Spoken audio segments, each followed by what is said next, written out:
members. My name is Kelsey Mendenhall, and thank you so much for joining us tonight. Since we have so many new faces, I thought I'd just kind of go over a bit about our EA Professional Book Club. We host a book club every other month, so 6 different sessions a year, and we try to pick books that are EA professional development or personal development, so kind of in that development arena. A few housekeeping things. We are recording today's call, and we are also live streaming on YouTube, just so no one's caught off guard by that. Also, our book clubs are usually the first Thursday of every month that we're hosting them, with a few exceptions based on holidays.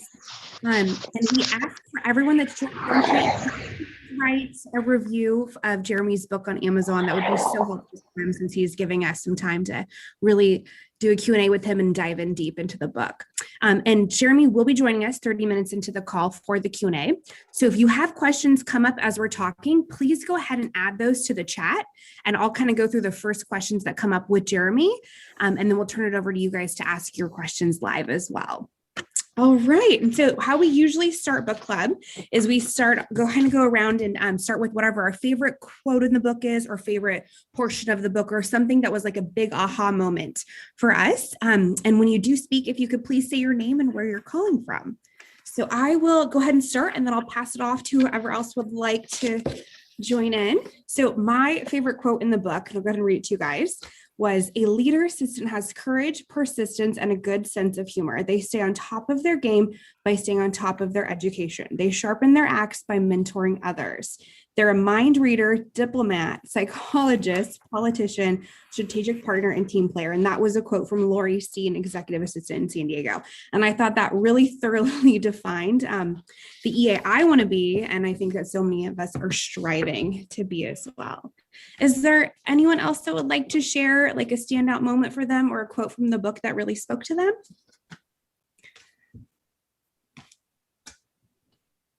I can share. Mary Joy Guzman. I'm an executive assistant to the Vice President of Advancement at St. Edward's University. I'm in Austin, Texas. I haven't finished the whole book yet. I'm at chapter 12. I'm also reading the Radium Girls at the same time, so I've been jumping back and forth between the two. So I haven't read all of the quotes yet, but I'm on chapter 12, which is about email, and the quote is, "Email is the gateway drug of work. Slack is the crack." Oh, I love that one too. I thought that was hilarious. Yeah, because email is one of those things that's so hard to manage. If you get, like, my boss gets a ton of junk mail and spam mail, and he signed up for every, CVS and Walgreens and all of that, and half of it he never reads. So I'm just spending a lot of time deleting it all and stuff. So I thought that one was good, about Slack being the crack and email being the gateway drug. Yeah, that gave me a good chuckle as well. Thanks so much for sharing, Mary Jo. Anyone else like to share with us your favorite quote or aha moment from the book? Kristen, please. Yes, I can go ahead. Kristen Murphy. I'm coming to you from Chicago. I work for Adtalem Global Education, and we are for-profit. We manage for-profit colleges in medical healthcare and veterinary and financial services. Mine is more of an aha moment. When I saw this, I was like, oh, this is genius. Talking about criticism and how, you teach kids to sandwich criticism between, something good, criticism, and not. And they said, your critic may not do this, so do it for yourself. Tell yourself something positive you did, think about the criticism, and then follow it with another positive. I was like, oh, perfect. They don't have to do it for me. I can add those in myself. That's awesome. Thank you so much for sharing. Anyone else have anything they'd like to share before? Oh, please, Tracy, go ahead. Thank you so much. My first time here in the book club, so I'm super excited to meet everyone. Thank you so much. I'm in New York City. I work for a DEI and social justice consulting firm that has been remote since it was founded in 1999. So there's nothing for me to go back to. This is it. But for me, the really big moment was when he talked about the isolation and how you don't know the authenticity of relationships. Like, are people wanting to know you, or are they trying to get to know you so they can get to the executive? And so for me, it helps assuage my paranoia. It was just like, so this is a real thing. It's not just me perceiving this. This is truly a thing that people jockey and play those political games. And so I just, have found a good network outside of where I work of other EAs, so that isolation isn't as prevalent. That's awesome. Thank you for sharing. I think especially in COVID times, it's more like necessary than ever to reach out and to have people maybe outside of your organization to have in your network as well. And BASE has been doing such an amazing job with like all of their events they've been putting on, and then also co-hosting book clubs. So thank you for sharing and welcome. Anyone else before we move on? Oh, go ahead, please, Bethany. Hi, I'm Bethany. This is my first time meeting up with you guys. I work at Banfield Pet Hospital, their corporate office. I support 8 leaders. Yes, you heard that right, 8 people. So they keep me busy on my toes. I would say, especially one thing that resonated with me from this book was the constant interruptions. They are no longer because COVID at people at your desk, but now we have work IM. So it's constantly people sending you IMs. I need this, I need that. And so one thing that really, I was like, oh, that's such a great idea, is if you can reply to them, it's how you say no. Oh, thanks. Can you reply with an email so I don't forget that? Just give me a moment and I'll get back to you on that. And so not treating every IM as an urgent matter. Just because it's urgent to them doesn't necessarily mean it's urgent to you. And so, I know we get tons of emails, but it's a good way of saying, I need to focus my time elsewhere without having to say that. Exactly. Oh, I totally agree. We have Slack on my end, and luckily we have a tool where you can flag the items. So that's how I've been flagging it. But I agree. Like the email portion was great. So much easier to find later or to respond to or add people into. So that's a great point as well. Anyone else like to share a favorite quote or aha moment from the book? Hi everyone, it's Aline Nyankuru. I'm joining from Washington, D.C. I work for the Carnegie Institution for Science, and I support 2 directors at a lab, one of the branches. I actually have the audio version of the book, which makes it hard to capture an actual quote from the book. But for me, what resonated with me was self-care, like really remembering you and why you're there, because there is so much that goes behind a closed door and you get involved in. And I noticed that maybe the first 3-4 years I did not do professional development because it's just too busy. I had to wear so many hats. And then I feel like I lost myself in it. And then I also noticed how part of me and my self-confidence also was really draining down with everything else. So I really talking about how do you get back to yourself when you realize, there's a lot, and really also caring for yourself, taking that time where whether it's 30 minutes, an hour, lunchtime, go somewhere and just do something for you. So that really is something, it was a good takeaway for me. Awesome. Thank you for sharing. And Jeremy in the book had so many great examples of things you could do when you're starting to feel burnout or other things to add kind of into the professional development realm. So that I thought was really great, because some people would say, oh, you should just go work on networking, professional development, but how? What are ideas for that? So I also really enjoyed that section. All right. Anyone else? Betty, I think you were going to say something. I was. Can you all hear me? Sometimes I have a little bit of difficulty with the volume on my my video, but I'm weeding my way through Jeremy's book and the essential characteristics. It's just been a really great review of what we're about as professionals, and the others centered paragraphing that he adds to the book. The aha for me was which is true. If you want to be the center of attention, being an assistant isn't the career for you. And more often than not, we are always behind the scenes. We're recognized for being behind the scenes, and that's where I like to stay. But we also mold ourselves into the go-to person. Personally, I work at Capital One in Richmond, Virginia. I support 3 executives and a team of about 270 associates across multiple locations. And so the Slack, the emails, the IMs, the text messaging, all of that is rampant all day long. And so it makes you think I'm the center of attention because they know to come to me, but I'm not the center of attention. I'm just their go-to for what they need. And it pacifies them and they move on to the next thing. And I do work behind the scenes, and that's where I like to stay.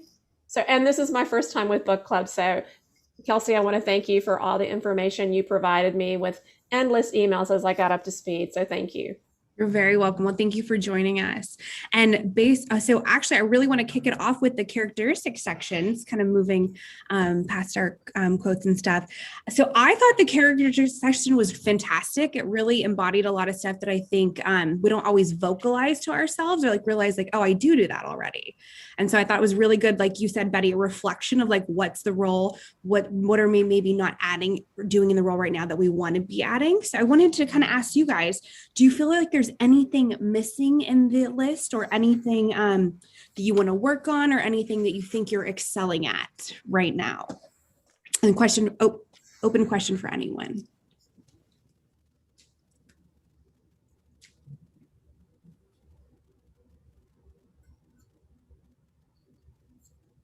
I can speak. I'd say I'm Rochelle. Hi, Rochelle. Oh, no, go ahead. It's my first time as well, and I'm from Vancouver, Canada. So I support a CEO and a CFO, and I have an EA team that reports to me. And I would say the biggest thing is being more strategic planning and not just reacting all the time, just actually taking time and being strategic in the planning. That's something that's a challenge I find in our role.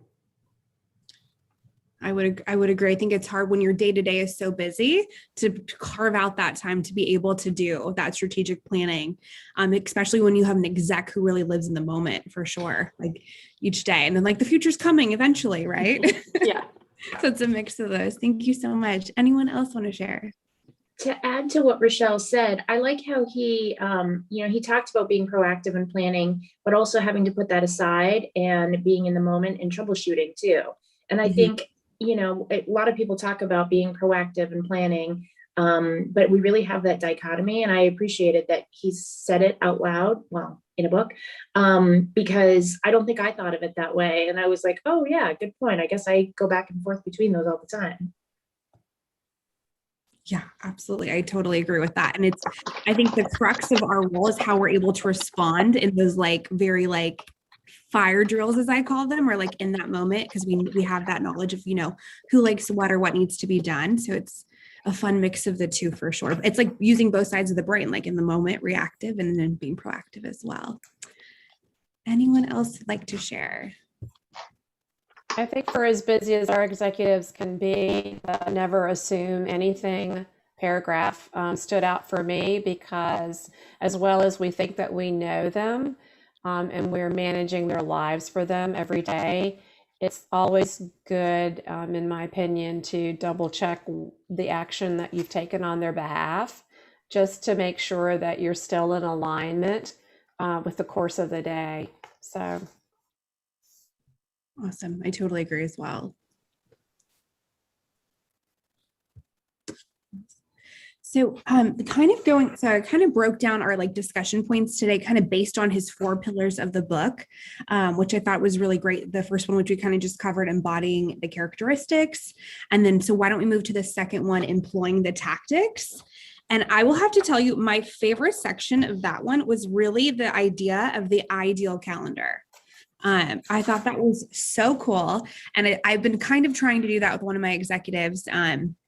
and trying to figure out what is the cadence that works best for her. Like, how can we make sure you're balanced? And I'm also trying to do it in my own life too, making sure I can do all my stuff as well. So would love to know if you guys had any favorite sections in the employ the tactics, whether it's the task management. I know we currently talked about the email a little bit, or even the calendar. Would love to kind of know what you guys thought of that pillar too. Go ahead, please, Tracy. It's interesting. For me, it was the ideal calendar as well. But what has subsequently happened is I've used it in my own personal life. So I have blocks to do professional development reading. So I do a certain amount on leadership, a certain amount on just from different EAs, books that have been written in that, and webinars, like the base webinar every week. Like, I've put those on my calendar, and even just to make sure that I get things done that I want, because what happens is life. And at the end of the week, there's so many things that don't get done. And I realize if they're not on the calendar, the time does not find it. It's if you're not intentional. And so because I've implemented it in my own life, it's easier for me to do it with my CEO. Like I've just shared with her, because I've started scheduling this, more things are getting accomplished personally. Give me one day in your calendar that I completely cannot put certain things, and let's see how that works. And because she saw the benefit of having time to sit and think uninterrupted, appreciated the productivity of that. It's so much easier when you can give real life examples about, versus, oh, I read this book and I think we should do that. It's a lot different than I've implemented this in my life. This is how it's changed. Let's try this with our working relationship. So for me, it was the ideal calendar as well. I think you just summed up the book, being an assistant, but leading, by showing your boss that, you totally embody it with that. Thank you so much for sharing. I wanted to add to that, to what Tracy said. I learned this on one of the webinars that I did, but exactly what she said, tell them, let's try this and see how it works for you whenever you're introducing something new. They specifically said, let's do it on a trial basis, like 30 days, 3 months, 6 months. And if you're not finding value, we'll drop it. But that's exactly what you did with your boss, Tracy. And I think that has resonated with me, and I've shared that with everyone I know, because I think it's such a great tactic. Thank you so much. Sorry, go ahead, Bethany. One thing that me and my fellows EAs came up with this is a topic of calendaring. We noticed that working remotely, we notice our executives or leaders are in back-to-back meetings with no breaks for going to the bathroom, just taking a break mentally. So we're trying to implement, instead of 60-minute meetings, everyone can try to do 45. So we're trying to implement that throughout our company, and just to see how that works. That's awesome. Have you guys already started that process? We started slowly, but it's going to take a while to get people used to the 45-minute, not 60. Yeah, well, please let us know in the Facebook group or on the next book club how that's going, because I'm super curious about that as well. It's a great idea. Yeah, because do you guys find your execs are just back-to-back meetings with no breaks? It's just hard sometimes. If there's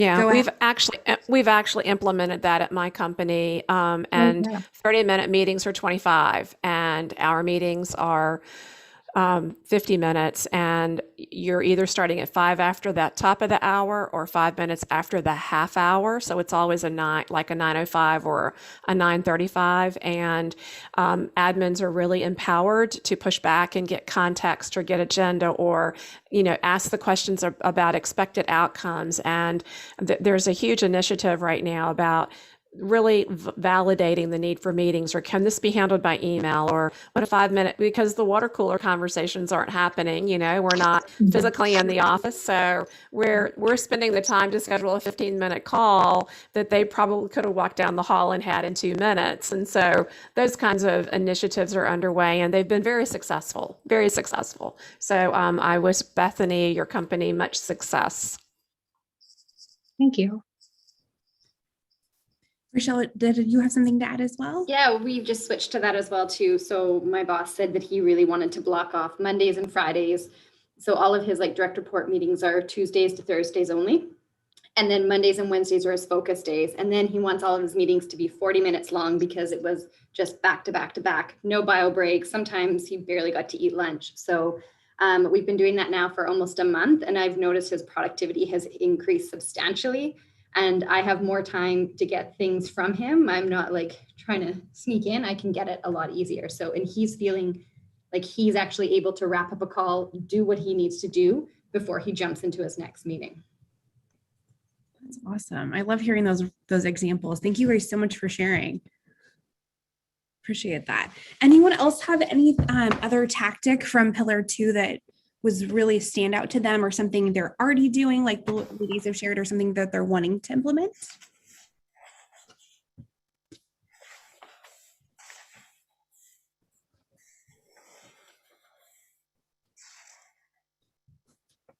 One other thing I wanted to say about the ideal calendar week is the idea of the audit. So I used to do this with one of my old founders, is I had this really hefty Excel spreadsheet, and literally every meeting they had, I would code it into a different section, whether it was like a one-on-one, external, fundraising, whatever. And at the end of the quarter, I would tell him like, this is how many hours you spent doing this or that. And then Base now has the analyzer feature, which takes all that work out of it for you. And then Jeremy had in his book an idea to do another like version of that with Google Sheets and Zapier. And I found that previously like so helpful to see if they were spending too much time in like one-on-ones, and like we reduced those to like 15-minute syncs, and they would just be like more rapid fire. And so that was super helpful for us. So I thought that was super interesting. And then I love that Base was mentioned in the book too. I thought that was very apropos. Yeah. So anyone else for Pillar 2 before we move on to Pillar 3? No, all right. Just want to be mindful of time. So Jeremy's going to join us in about 6 minutes. So for Pillar 3, engage in relationships, I thought this was a really great chapter and very much applies to us as the book club. Kind of what our mission is here is to come together and talk about the professional development that we're working on or wanting to work on or learn together.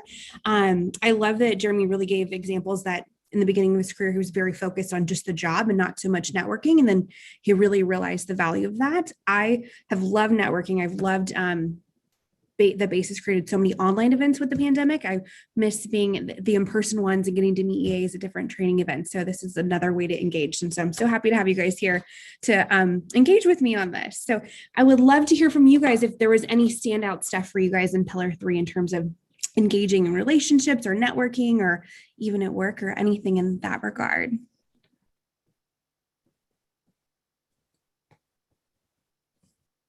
Something that my company, we just started doing this because we miss like the hall-to-hall water cooler interactions with people or getting your coffee, you know, and so we missed meeting people from different departments. So what our HR department did was we created, it's called Be Buddies, and we created a team site. That's the platform we use at work is Microsoft Teams.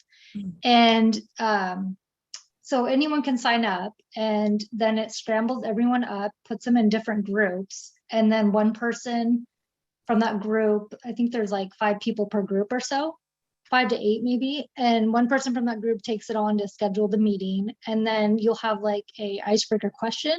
So it's just a great way to talk to people you would have never talked to. Like I talked to someone in IT, and then I talked to someone in talent acquisition that I would have never gotten a chance to meet or talk to without this group, since we're not at the office right now.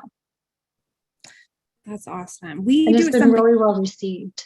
Oh, great. I'm glad to hear that. We do something similar to, I think it's the Slack version of what you're talking about on Teams called Donuts.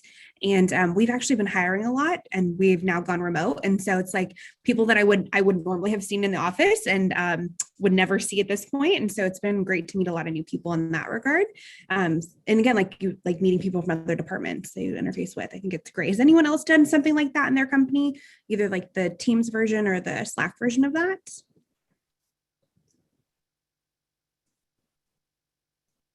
Yeah, Mary Jo. We have a Monday morning, it's called a coffee chat. It's just like 20 minutes on a Monday morning at 9 o'clock. It's a Zoom, we use Zoom because we're a Google environment in Zoom.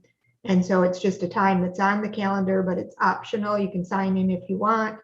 Little, what'd you do this weekend type of thing. And so that's pretty much a standing thing on Monday mornings, other than we do a lot of events.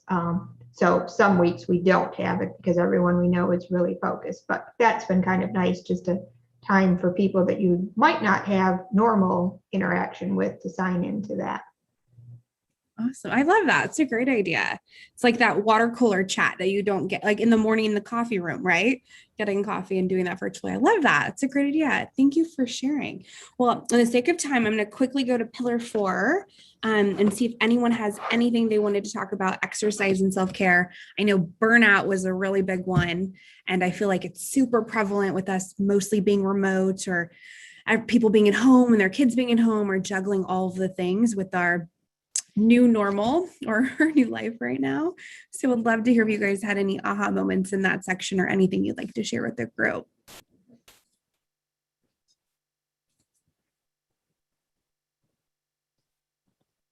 I liked the examples that he gave for reducing decision fatigue, because I don't think I really thought that that was a thing until I saw it on the page, and I was like, oh yeah, that's me. And so, anything you can do to take the little decisions off the table when you've got something big coming up, planning for it the night before, or, like having a list or something, like that was really helpful. Yeah, I agree. I loved all of the examples. Thank you so much for sharing. Anyone else want to share on that? I saw it on the page and I was like,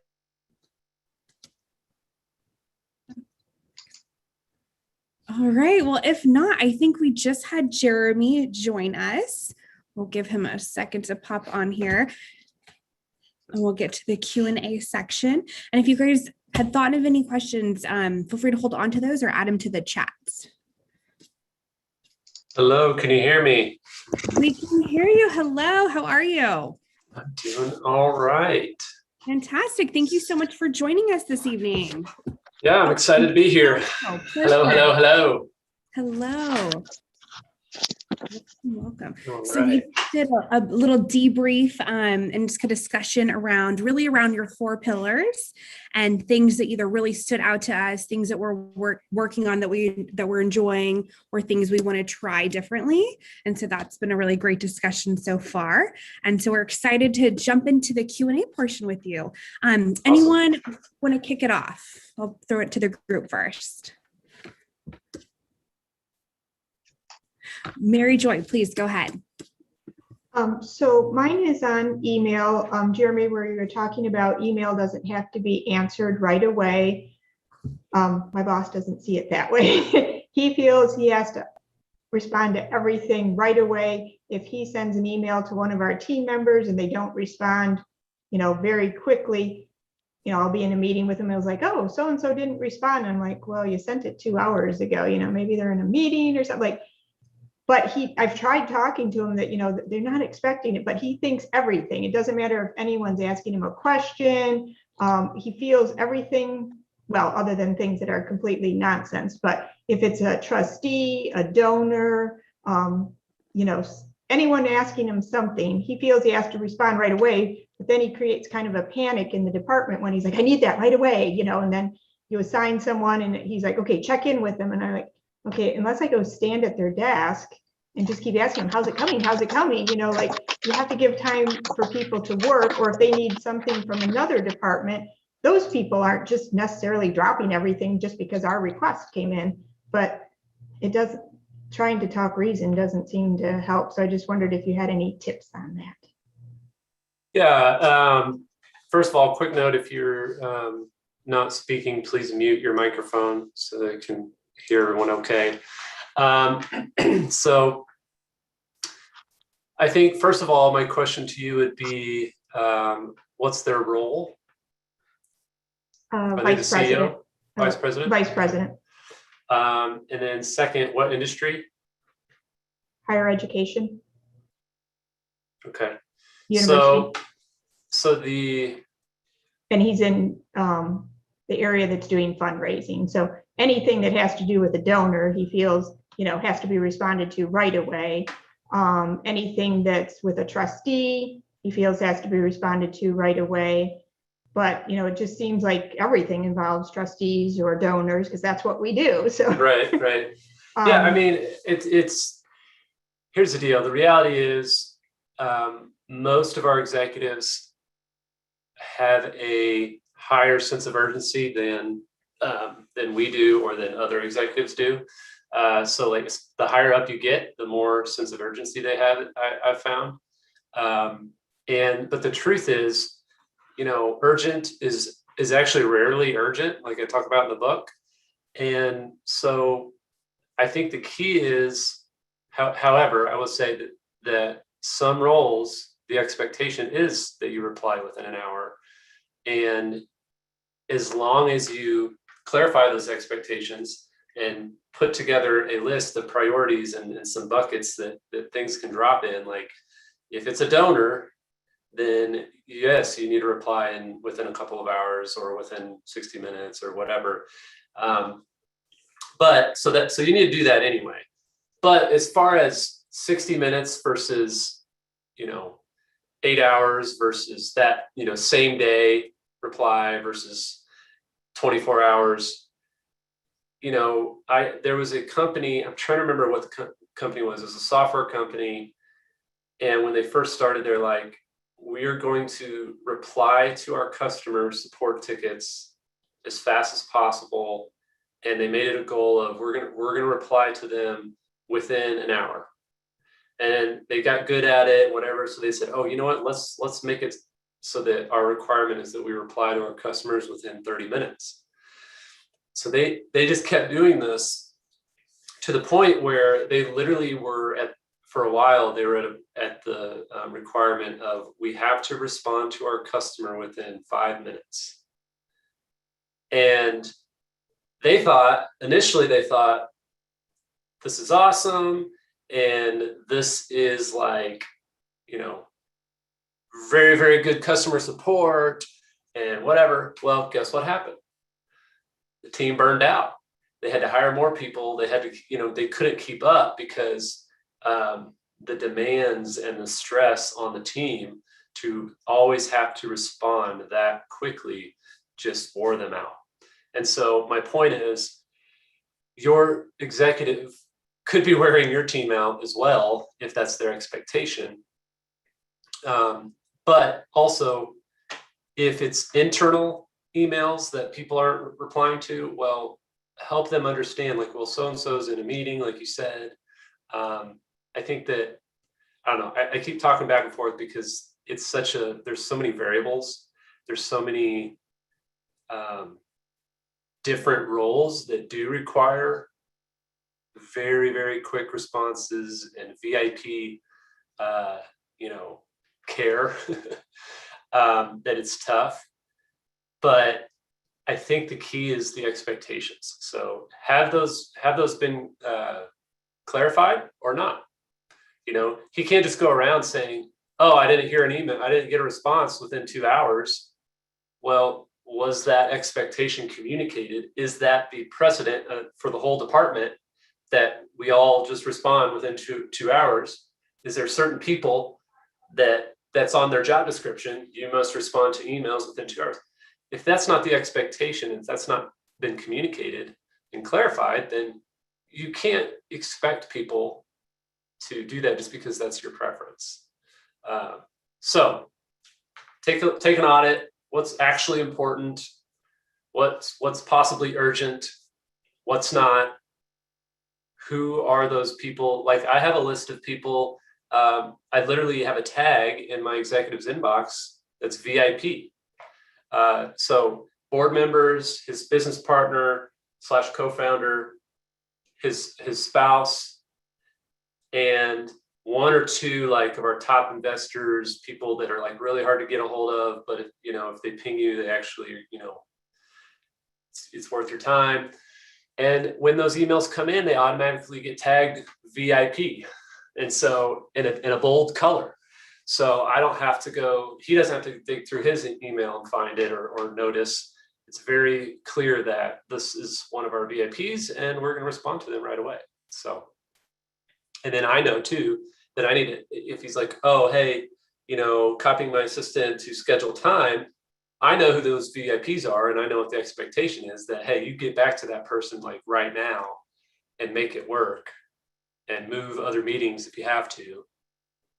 So it's all about the clarifying the expectations. And yes, you can do it, Nancy, you can do it in Outlook. I think they call it, they might just call it filters and labels or something. They call it something different. In Gmail, it's labels. It might be folders in Outlook or stars or something like that. I haven't used Outlook in forever, so, and I don't plan on using it anytime soon. All right, good question though. Looks like Lisa, you have your hand up? Yes, I have a question. Thank you so much for being here. Thank you for the book. I have to admit, I haven't read it, but I joined anyway because I really found out about the book club yesterday, and I thought I was going to get to read it today, but lunch didn't happen, and I didn't get off until this started. So that's why I'm not answering your questions, Kelsey. Thank you so much. I'm just taking notes though, so everything everyone said, I'm writing down in notes. But I do have a question for you, Jeremy. Do you have any tips for me? I have a manager who's very unorganized and very vague. And every time I try to make a suggestion or I try to help him get organized, he undoes everything that I do, which is very challenging for me. So how can I get this person who's extremely chaotic and he thinks it's normal to start some normal habits? I'm just exhausted. Yeah. Well, thanks for being here, Lisa. I forgive you for not having read the book yet. But I will encourage you to start in chapter 21 because your question, I try to address as much of that as I can in chapter 21. I talk about micromanagers, control freak. I talk about that's it. Learning the why, like trying to figure out why they micromanage and why they're resistant. And so there's a lot of times I find that executives are working on these grand visions, these month-long or years-long projects or campaigns, or they're trying to reach the summit could be 5 years away. And what they do is they go home at night and they're like, man, I just don't feel like I accomplished anything. You know, this goal, it's like a slug. And so what they do is they micromanage and they try to say, well, I don't, thanks for the suggestion, but I'm going to handle that. Or I'm going to do it my way because blah, blah, and they'll say excuse, whatever. But a lot of times the root behind that is they just want to be able to put their head on the pillow at night and feel like they accomplished something. And so that's why a lot of times executives will schedule a meeting on their own because they're like, hey, I did something. Yay me, I did something, and it's just like, so I think read that chapter, see if that helps. There's some questions for your executive that you can ask as well that I think will help you kind of process through that. But try to put yourself in their shoes and really think through and get to know what their goals are, what the company and department goals are, what are they worried about, what keeps them up at night. And then have those, let that guide your conversations with them in a way that it's not about you going to them and saying, hey, I just feel like you're not letting me do my job, or you're not wanting to give up control or whatever. Don't frame it like that. Go to them and just say, hey, can you help me understand what your goals are for the next 3 weeks, 3 months, 3 years? Can you walk me through what's keeping you up at night and what you really are concerned about over the next couple weeks, couple months? And then, make suggestions on like, oh, I can help with this, or so-and-so can help with this. Make it about them, make it about their goals, make it about helping them. Because here's the deal. I know a lot of times people in the EA world talk about how we're superheroes. There was a lot of Wonder Woman cakes and cookies being spread around Administrative Professionals Day. So, and yes, we're superheroes in a way, but here's the deal. If we see ourselves as the hero of our story at work, we're not going to be as good of an assistant. And here's what I mean. We, as assistants, we essentially run our own business, okay? So we should see ourselves as a professional business, support services business. And I'll use the example of, okay, if we see ourselves as a business that's trying to help a client, AKA our executive, I'll use this example. If you're a plumber and you go to a plumber's website and it says, we've been in business for 150 years. Our family's been plumbers for 150 years. Who's the hero in that story? They are, the plumber. Okay. Whereas if you go to a plumber's website, and it says, we fix your cracked pipes so that you can get on with your day. Who's the hero? The customer. The customer is the hero because the customer is the one that's trying to accomplish whatever they're trying to accomplish, and the broken pipe is getting in their way. So what we need to do as business owners or business representatives, support services, business owners or assistants, is we need to start seeing ourselves as the guide, not the hero. So if you guys are Star Wars fans, most people have heard of Luke Skywalker. He's the hero in the story. But you've also heard of Yoda. Yoda is the guide, is one of the guides. There's many guides. Yoda is the guide that gets Luke Skywalker through what he needs and helps him defeat the evil empire. So my point is, this should kind of be your your motto and your mission when you're going to your executive. Don't see yourself as the hero. See them as the hero in that professional setting, and you're Yoda. You're Yoda trying to come in and help them think through where are they trying to get, what evil empire are they trying to take down, and how can you empower them and equip them to get there. Awesome. Thank you so much. Yeah, you're welcome. Nancy. Hello, Nancy. Hello, Jeremy. I didn't really have a question. I just wanted to say how much I appreciate the book. I've been at the same company for 17 years, but during pandemic, I moved under a new person, and then there was a reorg, so her role is changing. I'm still with her, but the book couldn't have been more timely for me, because I can start out fresh, even though I've been supporting her for a year. It's kind of new. Her new role is pretty new. So it's just very timely for me to work on the organizational stuff, working on her ideal calendar. So I just want to thank you so much for just the tips and the tricks. And I know I reached out to you to get some other things. So I hope I'm not too big of a pest, but thank you so much for just lending a hand when I need you. So yeah. You're welcome, Nancy. Thanks for the kind words and happy to help. Yeah. Is it Aileen? Did I pronounce it right? Aline. Okay, Aline.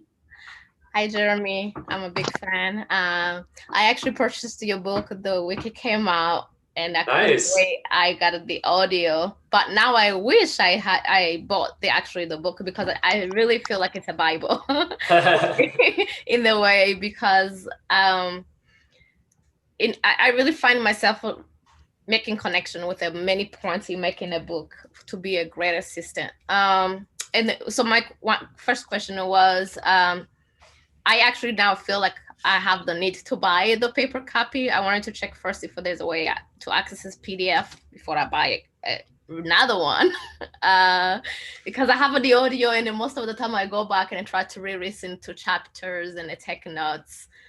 But I feel like I really need to listen and practice things or come up with a plan how I want to use the materials. I don't know if others feel the same way. So I want to know if there's a way to do it without buying a second copy. Yeah, send me an email, and I think I might have a code. I think I have 1 or 2 codes left for the ebook version. Okay. So just shoot me an email. I might be able to send you a code for like the Amazon ebook version. I'll have to double check, but Jeremy at goburrows.com or Jeremy at leaderassistant.com will work too. Either one. Oh, we have exchanged emails a few times. I'm sure I was going to say, I thought I recognized your name. So yes, great. The second question is, for me, that's why I was like, I think I need to use this book as a Bible. I've been in my position at my current job for 5 years, and it's a unique organization or company. It's a research institution, and my bosses are lab directors, but also scientists. For me, when I came into the position, I came from a highly functional organization, and my former boss was very organized, we were high tech and everything. And in this company where I am, it's really the opposite. So when I joined it, I actually was really excited because I saw an opportunity to make an impact and really helping me moving things forward as far as improvements in the processes and things like that. But the problem I've run into mostly is more my boss is the director really, I won't say it's like they have to produce research, they have to be in research. And for me, I try to be one of these, the management of our organization and the operations. We have a controller who deals with HR and the business office, like accounting stuff. And then mostly I feel like I have to run the front office, including the staff. But when it comes to things that are working or things that, as we're talking about here, making suggestions and seeing how, if it's not, and as seeing it as an added value, or if your boss will be welcoming your ideas. For me, I feel like because of their, I guess, training experience as a boss, also as a scientist, and then most of them, it's an organization that they come young with very little management skills, and then they become a director. So they really, as far as the manager and the leader, there isn't so much there. So for me, what I struggle is really when I'm making recommendations and they're like, Aline, just a little bit as it is. And then most of the time I just get really frustrated because people come to me and they see me as we say, the right hand and the right person, and then things that are working. And most of the time, things that my boss is not doing. So do you have advice for me or anyone else can relate to that? So basically what you're saying is your executives, your bosses are scientists, not managers. Correct. Auditors. Right. So, I mean, what I would say is you are a leader and you've been there for 5 years. Yes. So you probably know a lot about the organization, you know a lot about what's going on. Is your frustration that they make your job harder? Is your frustration that they aren't giving any direction for you? Because I guess my thought would be, when I'm supporting people who are, maybe they're a software engineer, they're not a manager, leader, they know how to code and they know how to design products, whatever. Like, I don't expect them to be something they're not. And so our job as leader assistants is to kind of fill the gap. So like, if they are bad at people skills, we need to try and, help them be a little bit better, but we also need to work on our people skills and be that kind of socially engaging employee, so that the team feels that connection and feels that people care, people matter, and that that the company cares about them. I think I might sneeze in a second. If I go on mute, that's why. So good old allergy season. So I guess my point is, like, think through, I don't want you to answer this now because we only have 8 minutes left and I want to answer a couple more questions, but think through why it's frustrating that they're disorganized, and think through what you could do to fill that gap. And you've been there long enough that I'm sure you have really good ideas on what you wish they would do. And if that's the case, again, some of them, maybe you can help them learn to do that. But this also could be a career opportunity for you. This could be something where, hey, listen, you know what? My leaders, executives, they just suck at this certain part of the job. And so I am going to go get a certification or, on project management, or, I'm going to go take a public speaking course, and I'm going to start, take a writing course, and I'm going to start writing the communication to the whole team for the whole company. And guess what? I'm going to put that on my new job description. I'm going to negotiate a title change and a salary increase. I'm going to actually step up, and maybe you're more of a chief of staff. Maybe you're already operating as a chief of staff or a director of operations or director of administration. So anyway, I just wanted you to hopefully that helps you start thinking about, is this an opportunity for you to step up and lean into more leadership and essentially run the company at a higher title and a higher salary?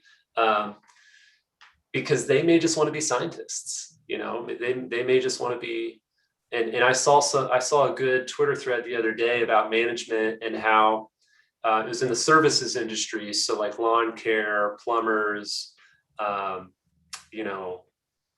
the different services industries. And they were talking about how their biggest mistake was they would take their best technicians, their best electrician, their best plumbers, and they promote them to be managers. And he's like, I'm going to go out and say something maybe a little controversial, but that never works.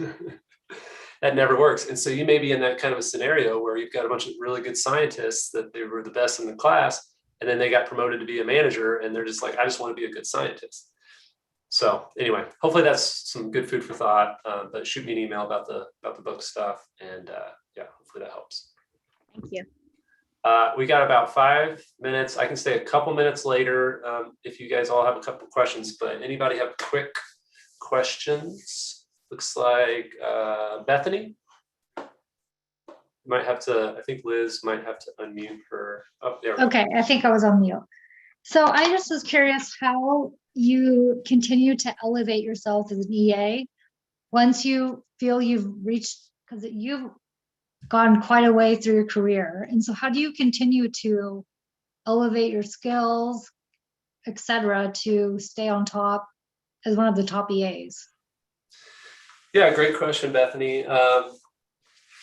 I think it depends on what you want to do. So your personal vision and goals. So for me, I was asked in my last role, hey, do you want to be the director of operations? Is that kind of is that what you aspire to? It was kind of like up the corporate ladder. Cause he's like, I think you could be a good director of operations. And it was the current director of operations telling me that. And I said, well, not really. I don't think I want your job. Cause I see what you do and I see what you put up with, and I don't know if I want that. And so, but other assistants, they're like, yeah, I want to be the director of operations and whatever. So you got to figure out what you want. And that can be a whole bunch of different things. That can be work-life balance. That can be higher salary. That can be, maybe you want to be the, VP of HR someday. And so you're going to kind of try to work your way towards the HR department if you're not already in it. And then once you get in it, you're going to try to work your way up the HR department, and then you're going to try to take on more. You're going to go get certified in the HR, SHRM, human resources certifications. Figure out what you want. So I'll tell you my story and what I want and why I did it. Why I said I didn't want the director of operations. So I have this weird, I say weird, it feels weird to me. It's probably more common than I think, but I have this interesting vision where I don't want to be the director of operations, at least right now. It could change, but I don't want to be I don't even know if I want like a team of like 10 assistants and whatever, maybe someday.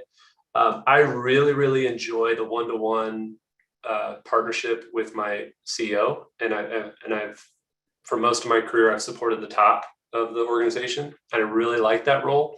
I like the trust that I built with my executive. I like the exposure that I get to the business, all different sides of the business. And I don't know that I would want to give that up. I just really enjoy that. It keeps me energized. But on the flip side, I also really have an entrepreneurial itch. So I like running my own show. So so that's why I've got 5 side hustles, and, like I wrote a book, I have a podcast, I do speaking and training, I trade cryptocurrency and stocks. I help my brother sell baseball tickets here and there. Like I have all these different things that I like to do because I like the entrepreneurial side of like, how can you solve someone's problem in an efficient, effective way and make money doing it? That's kind of the thing. Like, how can you actually build a profitable business that helps people? Those are the kinds of problems that are interesting to me. So Bethany, to your question, if your goal is to be a director of operations someday or a chief of staff someday, then I would focus your kind of leveling up and how to kind of be a top EA towards that. Go call other chiefs of staff, do some chiefs of staff training. If you want to be a director of operations, grab a coffee or Zoom virtual chat with a director of operations at your company or at a different company, find out more about the role, see if you like it. So I think oftentimes as assistants, we get too, like, we get this tunnel vision of like, all the EA training. We're going to do all this EA training. We're going to go to this EA certification and this EA this EA that. And I think we need to get outside of our bubble and really explore the world. And we need to, if we really want to be a top business, like coming back to my point earlier about how we're basically a business. If we really want to be a top assistant, then we need to learn all sides of the business, and then whatever sides we enjoy and energizes us and we find that we're really gifted at, that could kind of guide our career trajectory. So there are some assistants that are like me, that they just want to be the CEO's assistant and forever. And that's like, they enjoy it and they want to be that forever. And that's great. There are other assistants that are like, no, I want to actually have a team of assistants and I want to run a whole administrative department. I saw a role, somebody shared a role in our circle community. We've got a leader assistant, free circle community, and we have a job market. And somebody shared a role in the job market that was literally a remote role where you led a team of EAs, and you weren't an EA yourself, like you were leading a team of EAs. So you didn't even have an executive that you were supporting. You just had a whole team of EAs that you had to manage. Some people are like, that's perfect. I would love to do that. So anyway, I hope that's kind of a long-winded answer, but I hope that helps kind of see how I've seen it. I'll summarize it this way. Somebody said once, you have a limited amount of money that you can save, but you have an unlimited amount of money that you can make. And you can translate that to your career. So you can talk about your savings account, your investments. Fiscally, you can talk about that and yeah, okay, money, but you can transfer that to your career. So I don't know if you ever heard of the term career savings account, but investing in your career, investing in your future. But you have an unlimited cap on where you can go with your career. and you have a limited cap on EA specific training, if that makes sense. So like, you can still be an EA, but you've got to get outside the peripheral of the EA role and learn the business. And again, I like to think like the CEO, but support the CEO. That's my personal vision. Well, thank you so much, Jeremy. I want to be mindful of your time for joining us tonight and answering some really great questions that we had. I'm very appreciative of that. Can we give Jeremy a round of applause for joining us, ladies? Thank you. I know we're all still on mute. And thank you so much again. We did have one last question. You kind of teased in the beginning of your book that you might have another book in your future. Just want to see if that's true, get the scoop from you directly. Did I tease that in that book? I don't remember. I think I probably did. Yeah. Nice. I'm really, really wanting to publish a kind of discussion guide, book club guide for this book, so that you all can go lead, like Kelsey's doing tonight, so that you guys can go lead your own book clubs with your teams and with your EA network. I've kind of started that, but then decided to move my family across town and buy a house and rehab it and all that around the same time. So kind of got pushed to the back burner. And then as far as another book, I think I have a couple of ideas. I actually originally wanted to write a book for executives on basically how to hire and empower a leader assistant, how to work with a leader assistant. So that's probably in the future, but not near future. And then I also have ideas on just like business, like I was talking about EA business, like how to see yourself as a business and how to, good business practices in general, but who knows, we'll see. I'm enjoying talking about this book as long as I can. And then, we'll go from there. It's a lot of work. It's a lot of focused, hard work to write a book and publish a book. And so I'm going to try to ride the coattails of this one as long as I can before I go crazy and write a new one. Well, it's a phenomenal book, and thank you so much for sharing it with the broader assistant community and joining us here tonight. So thank you so much. Yeah. Question, Jeremy? Yeah, Lisa. How can I get you to do this with my team of assistants at my corporation? Yeah, just shoot me an email, jeremy@leaderassistant.com. Okay. And we can chat. Thank you. Yeah. They would love this. Awesome. All right. Well, thanks, Kelsey. Thanks, Liz. Thanks, Base. Thank everyone else for joining. Great combo. Hopefully it was helpful. And have a good Thursday. Thanks, Jeremy. Thanks, Kelsey, as always. All right. You're welcome. And thank you all for joining. And I will send a little follow-up email about the rest of our book clubs for the rest of the year. And just so everyone has that on their calendars and a few more details. And have a great night, everyone. Thank you so much. Thank you. Hey, Liz. Yes. You got your Tumblr. I love it. Thank you so much. And I've got the pink t-shirt.